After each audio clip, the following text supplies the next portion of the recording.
found for drainage repairs. I'll second that. Motion second, comments? All in favor? Aye.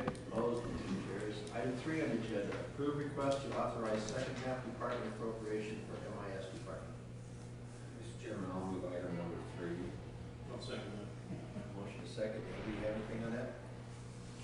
Well, not a whole lot, just that reason being is that we spend about 35% of my budget in the first 3 months, usually paying off software maintenance contracts, hardware maintenance contracts, internet fees. So it's kind of hard to me to that much out in the first 3 months. Time you put salaries or anything else on top of that, you just don't have to make it through this to January 1. So I respectfully ask that you appropriate the rest of my funds so I can continue to do business. Yes, I did say respectfully. Background, go ahead, Carol. July 1st, you appropriated one half of the department operations. So, one half, 35% out. Correct. It's not going to be. Okay, any other comments? Thank you for the job you did. All in favor? Aye. Opposed? Carries. Item 4 on the agenda, approve and authorize chair to sign utility permit application from Mid-American Energy to install 2 poles for new street lights at the junction of Route P29 and Highway 20 between sections 7 and 8, Township 88 North, Range 30 West, Fulton Township. Mr. Chairman, I'll move item 4. Second. Motion second. The permits are in order. Okay, it's a utility permit. Randy is next. All in favor? Aye. Opposed? Motion carries.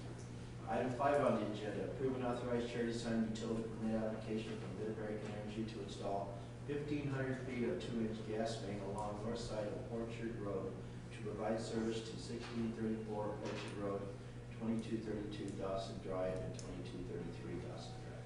Mr. Chairman, I'm writing number 5. Second motion, Mr. Chairman. Motion second, they're all in order too. All in order. All in favor? Aye. Opposed? Motion carries. Item 6 on the agenda, approve and authorize chair to sign utility permit application from Prairie Energy Cooperative to relocate overhead power lines and trench underground electric cable to eliminate tree issue and overhead road crossing at 1738 Xavier Avenue, Section 12, Township 89 North, Range 27 West, Colfax Township. Mr. Chairman, I'll move item number 6 is written. I'll second that. Motion second. Anything else, Madam Clerk? All in order. All in favor? Aye. Opposed? Motion carries.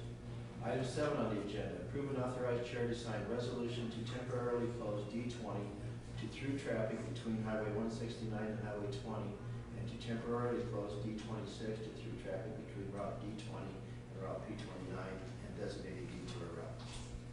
Chairman, I'll move item number 7. I'll second that motion. Motion second, assume that's all in order too. You betcha. All in favor? Aye. Opposed? Motion carries. Item 8 on the agenda, Nicole Jones representing Nicole. I forgot how fast this county likes to move their agenda. Well, thanks for having me. I just wanted to come today and, as our annual funding request, you will all have received a packet of information from us. On the top is the letter with our request on there. We are requesting $20,000 again this year for our operating budget. We have not been funded from Webster County in the past two years? 1 year. But however, based on our historically getting funded the $15,000 that we were 2 years ago, we have typically brought in $97.03 for every dollar that the county gave us back into the county and state and federal dollars. We are the largest Upper Des Moines County, both geographically and population. We have served 6,800 individuals in about 3,000 households. I don't know how many of you have been down to our office. I know Kim has been on our board, and so she definitely knows what we're doing down there. I'd invite you to come down anytime. We typically have a line at the door of families and individuals crucial that we maintain services in Webster County. There is also a spreadsheet. We turn back a couple pages. I just wanted to highlight some of our programs that we do. One of the things you're probably most familiar with that gets a lot of media coverage is the back to school supplies. We did approximately 200 children this year, which seems to grow every year. That project, we usually have to spend about $7,000 of our local money for backpacks and school supplies. We are the main one-stop shop for families here in the county, and specifically the Fort Dodge area. Whenever families are needing assistance or in a crisis, other human service agencies will say, you know, have you been down to Upper Des Moines?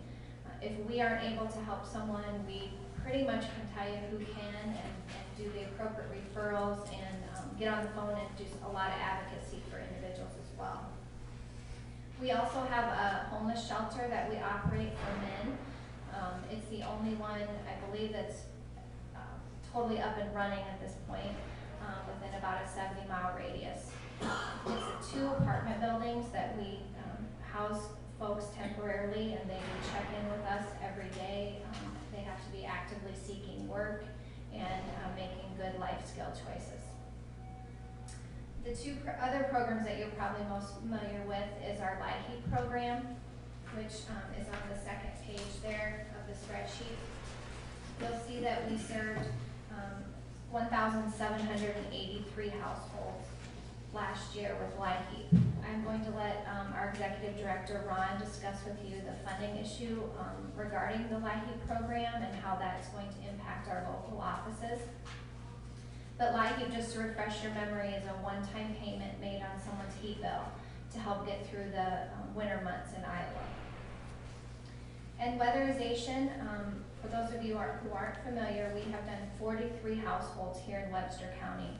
That amounts to several $1,000s worth of weatherizing materials and equipment into their home. It includes things such as insulation, new furnaces, water heaters. The weatherization techs also check all the appliances to make sure that they are energy efficient as well, and if not, those would also be replaced. But in general, basically our day looks different from day to day, especially here in Webster County.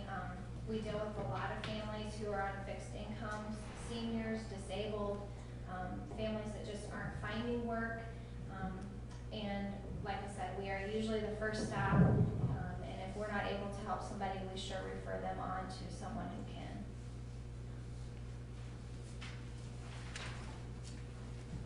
In reference to LIHEAP, last year the federal government allocated $5.1 billion nationwide for the heating assistance, and then earlier this year it was proposed to drop it to $3.1 billion.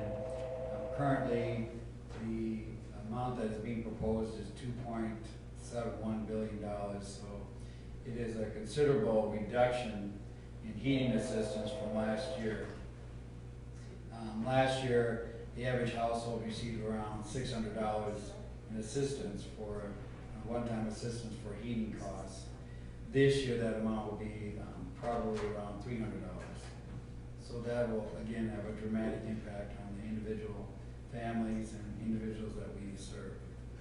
So we're not sure why the change from $5.1 billion down to $2.71 billion.